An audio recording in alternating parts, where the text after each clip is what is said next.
Let's turn now to Qualcomm as its fourth quarter results are just hitting the wire. Let's look at the numbers here. Q4, adjusted EPS, $3.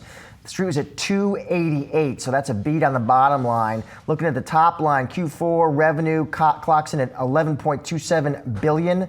The street was closer to $10.77 billion, so that is also a beat. Now let's get to the forecast. Q1 EPS, they're calling for between $3.30 to $3.50. The street was at $3.26. And it looks like Q1 revenue, they're guiding for between 11.8 to 12.6 billion. The street was closer to 11.59 billion.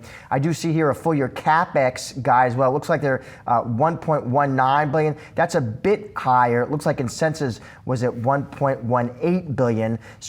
Just initially here, at least, we're dipping here about 2%. Of course, we track Qualcomm so carefully because it is the largest maker of smartphone processors. Of course, they've been eyeing opportunity in a lot of different markets, PCs, auto, and yes, making their move in that AI data center market as well, taking on NVIDIA. ARM just crossed the wire. Let's get right to Yahoo Finance tech editor. That would be Dan Howley in the newsroom with the results. Dan. Yeah, Josh, we have earnings per share of 39 cents. That beats on estimates of 33 cents a share. And revenue came in at 1.14 billion. That also beats with versus 1.06 billion. They also beat on the Q3 outlook. So originally the estimate was for 1.11 billion. ARM says that Q3 revenue will be 1.18 to 1.28 billion, and now we're seeing shares rip higher. They're up, well, they were up about 5%, but now they're coming back down to earth, less than 1%. Obviously, ARM huge because they provide the designs for everything from chips that go into the iPhone to, Qualcomm, which you guys were just discussing, and all over the place. NVIDIA, they use ARM chips or ARM designs for their chips as well. So a huge indicator of where the chip industry is going. They make all their money from licenses and royalties. All right, thank you, Dan. Bullish forecast versus expectations. What do you make of that print? Are we not happy as tech people that pretty much we're beating every number? I mean, I know yesterday was Armageddon and it was the end of the world for AI. This is just another breadcrumb. I mean, first of all, a company that provides the CPU technology to every Blackwell. We heard last week Jensen Huang at GTC, you and I talked about it, $500 billion of visibility by the end of next year. Their royalty numbers are through the roof. I spent some time talking to Renee Haas.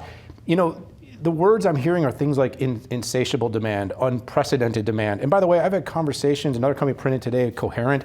I mean, they're in the business with the materials, transceivers for AI. Everything around AI, Josh, has unbelievable demand. ARM is one of those companies that has an entree coming. They've sort of laid these breadcrumbs. They're going to get into AI chips. They've gotten into these custom and subsystem designs now. That's shot their margins up. I mean, this company's almost twice the size that it was when it went public. And they haven't really even fully gotten into AI yet. You've got to like the fact that everything in AI and everything in tech has performed so well this quarter, and ARM is just another one that is coming along and doing really, really well as this tech boom continues. Who is their big, what would be the competitive risk for ARM? Would it be is it that RISC-V chip architecture, Dan? Is that it? Well, of course, as ARM gets into more things, right? As ARM decides to say, are we going to start doing more, going down that path of designing, helping with AI chips? We know there was a little tension with NVIDIA that came out after some of those announcements had broken. NVIDIA starting to partner with, potentially they did the deal with Intel. All those things could create some level of risk for ARM. But I think ARM is so deeply embedded in so many markets. Remember, they're in data center. They're in edge and IoT. They're in all the lightweight sensing devices for consumer IoT and wearable devices. They have that partnership with Meta with their smart glasses.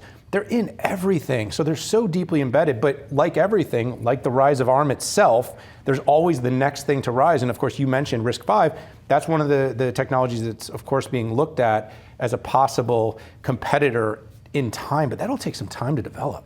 You think about ARM, I mean, the instinct is obviously think smartphones, but they've been making these moves into PC, into data center. How much success, how much traction have they been having in those efforts, Dan? Well, data center is a great example. They've partnered with Google, the Axion chip, the custom chip that Google's using. That's all ARM. I believe the numbers around Amazon for AWS Graviton came out something around 50% now of all of AWS of their workloads now are on Graviton, which are ARM-based instances. We've seen it in PCs. We've seen that pivot to ARM. We know Apple uses a ton of ARM architecture. So you're seeing it in data center. You're seeing it on PCs. You're seeing it on devices. It's really found its way into every part of the market. So it's very interesting if ARM gets deeper into AI, how much that could drive their TAM up. And you're seeing it with Qualcomm. You're seeing it with ARM.